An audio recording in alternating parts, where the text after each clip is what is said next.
शाम का वक्त था। बानी चिड़िया अपने साथी पक्षियों के साथ बातें कर रही थी।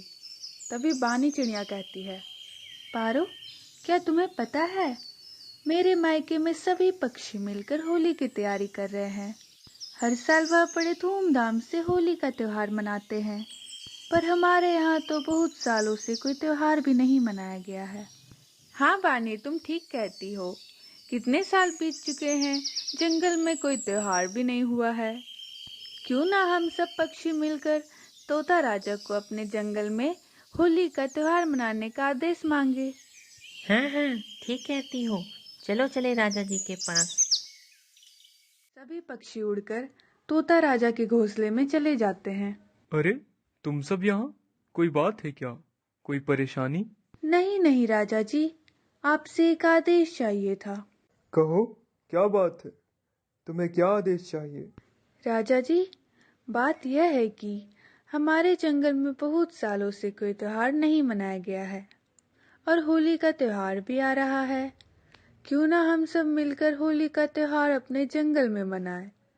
अगर आप आदेश दे तो हम सभी पक्षी को काफी अच्छा लगता।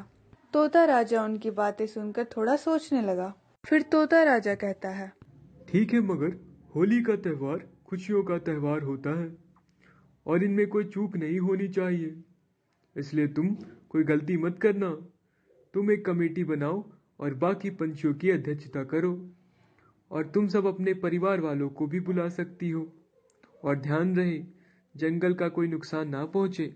ठीक है राजा जी, आप चिंता मत कीजिए, हम सब संभाल लेंगे। इतना कहकर बानी चिड़िया और उनके साथी जंगल में लौट आते हैं और होली की तैयारियां करने लग जाते हैं। हमें जल्द से जल्द सभी काम करने होंगे और सभी पक्षियों को न्योता भी तो देना है। हमें पारुल और बिरजू को भी बुलाना होगा। मैं पारुल और बिरजू को आने का न्योता दे आती हूँ। गांव की तैयारी की खबर डाकू गिद्ध को उसके जासूसों द्वारा पता चल जाती है। यह सुनकर डाकू गिद्ध काफी गुस्सा हो जाता है। अरे, इन पंछियों की इतनी औकात जो इस जंगल में होली का त्योहार मनाएंगे। इन्हें पता नहीं क्या ये इंसानों का त्योहार है, और यह त्योहार मनाना हमारे लिए शर्म की बात होगी। चलो इन पंछियों की खबर लेता हूँ। यह कहकर डाकू गिद्ध अपने चापलूसों के साथ जंगल आ जाता है और कहता है, किसकी इतनी औकात हो गई जो इस जंगल में होली का त्योहार मना रहा है। अगर कोई भी त्योहार मनाएगा तो वो अपनी मौत को दावत देगा। इंसानों की वजह से आज हमारे जंगल खतरे में है, और ये पागल पक्षी उनका त्योहार मना रहे हैं। गिद्ध यह कहकर वहां से चला जाता है और बाकी पक्षी भी निराश होकर वहां से अगले दिन पारुल और बिरजू अपने परिवार के साथ बानी के घर आते हैं। अरे बानी दीदी, कैसी हो? होली की तैयारियां कैसी चल रही है?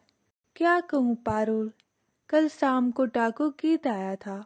उसने कहा अगर हम होली का त्योहार मनाएंगे तो वह हम पर हमला कर देगा। क्या करे, हम सब बहुत चिंता में हैं। आप चिंता मत कीजिए मौसी, और बस तैयारियां शुरू कर दीजिए। अगले दिन होली है और हम जमकर होली खेलेंगे। पारुल, बानी और बाकी चिड़िया तैयारी में जुट जाते हैं और सुबह हो जाती है। सभी पक्षी होली मनाने में लग जाते हैं। तभी डाकू गिद्ध वहां पर आ जाता है। मैंने पहले कहा था कोई भी त्योहार नहीं मनाएगा, फिर किसकी इतनी हिम्मत जो यह त्योहार मना रहा है। बिरजू कहता है। तुम कर ही क्या लोगे? दम है तो इन्हें हाथ लगाओ। और इस तरह बिरजू और डाकू गिद्ध में लड़ाई शुरू हो जाती है और डाकू गिद्ध मार खाकर वहां से भाग जाता है। अभी तो मैं जा रहा हूँ, लेकिन तुम्हें बाद में कौन बचाएगा। यह कहकर डाकू गिद्ध वहां से चला जाता है और बाकी पक्षी खुशी खुशी होली का त्योहार मनाने लग जाते हैं। वे मिठाइयाँ बांटते हैं, रंग गुलाल खेलते हैं, वे सबको शुभकामनाएं देते हैं। और उधर गिद्ध जंगल में जाते जाते षड्यंत्र रचने लग जाता है।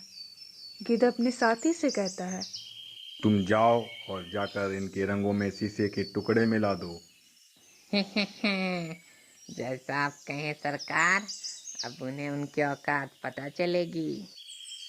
यह कहकर उल्लू वहां से जंगल की ओर चला जाता है और वह रंगों में शीशे का टुकड़ा मिला देता है। फिर वह वहां से छिपकर भाग जाता है। तभी बुल्ली मौसी कालू कौवा को शीशे का टुकड़ा वाला रंग लगाती है और इससे कालू का चेहरा कट जाता है। अरे लग गई। क्या कर दिया मौसी आपने? आपने ये मुझे क्या लगा दिया? तभी पारुल कहती है, लगता है इनमें शीशे मिले हुए हैं। ये कौन कर सकता है? जरूर ये काम गिद्ध ने किया होगा। यह बात सुनकर बिरजू गुस्सा हो जाता है और वह पहाड़ों के पीछे गिद्ध के गुफा के पास चला जाता है। आज हम में से कोई एक ही बचेगा। आज तेरी मौत मेरे हाथों से तय है। तुम मुझ पर क्यों गुस्सा हो रहे हो? पहले तुम लोग जंगल के उसूल तोड़ते हो और मुझे डरा रहे हो।